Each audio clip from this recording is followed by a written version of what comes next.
Everyone needs feedback all the time. There's no argument there. However, if you reflect back on your own work, there might be times when you just aren't ready to share your work for feedback. So what are the factors that influence you to seek feedback or delay feedback on your work? This is a question we aim to explore in the study. As feedback is a critical resource, many tools have been developed to help users acquire good feedback from their target users. The challenge, however, is making sure that users will leverage these tools at the right time so they gather feedback when it will be most beneficial to them.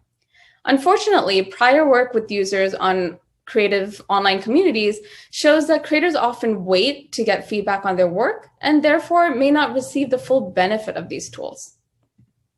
To understand why, we asked the following research questions.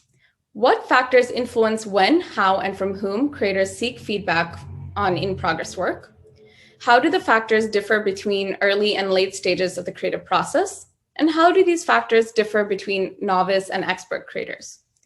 Answering these questions will contribute to a deeper knowledge about the feedback-seeking process, especially in creative domains, and can assist us in the development of innovative features to assist creators in gathering feedback when they most benefit from it.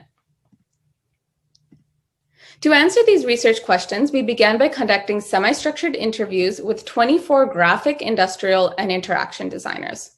The interviews went over a participant's strategies to make sure they got feedback at the right time, who they sought feedback from, and difficulties they faced in gathering feedback. We categorized these topics brought up during the interviews and developed a taxonomy of factors that influence feedback-seeking behavior. These results were used to design an online survey, which was distributed to a larger population of creative practitioners and received 96 responses. The first category of factors that surfaced from the interviews indicated events where creators actively sought out feedback from others. For example, many creators sought feedback when they had created multiple alternatives and were trying to narrow down directions, or when they were shifting conceptual directions. The second category are social factors. As the feedback needs of creators changed over the creative process, so did the characteristics of the feedback provider, including the provider's familiarity with the design and the anticipated feedback quality from somebody who was not a designer.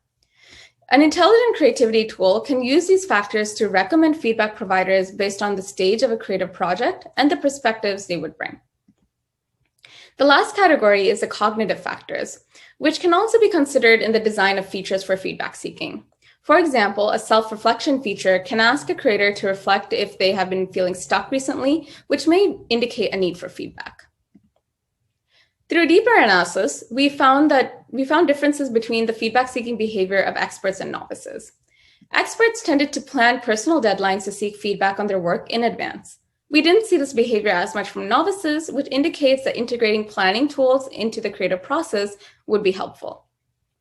We also found that novices had difficulty in finding feedback providers who would provide useful feedback as compared to experts. And while there are resources to get feedback online, many of these sites emphasize professional reputation and makes it difficult for novices to connect with others.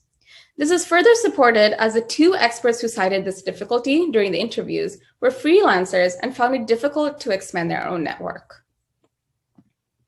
These factors can be used to envision a new class of features to cue users as to whether they're ready for feedback. For example, a feature integrated into document processors or other creative tools can ask a user to answer a short checklist to assess their feedback readiness and have a link to easily share the work to a feedback site or to a specific feedback provider via email. Tools can also highlight specific user interactions that might indicate one of the process-related factors. For example, this prototype indicates sections of a document that were changed and whether the amount of change in that section was greater than or less than the average amount of change in the document. If a user performs more edits on one section than on others, this could indicate that the user is fixated or stuck and could benefit from feedback. This particular idea builds off of existing features for tracking changes that are already built into many content creation tools. Finally, feedback tools can lower the cognitive barriers to seeking feedback by providing examples of other creators who sought feedback and were able to improve their project. Viewing such examples may encourage a creator to seek feedback even in circumstances where they are hesitant to share their work. In summary, this study provides the following three contributions to the CNC community. First, we develop a taxonomy of process-related social and cognitive factors that influence feedback-seeking behavior. Next, we investigate differences in feedback seeking based on the expertise of the creator and the stage of the project. Finally, we demonstrate how the factors identified in the study could enable a new class of features to foster feedback seeking behavior.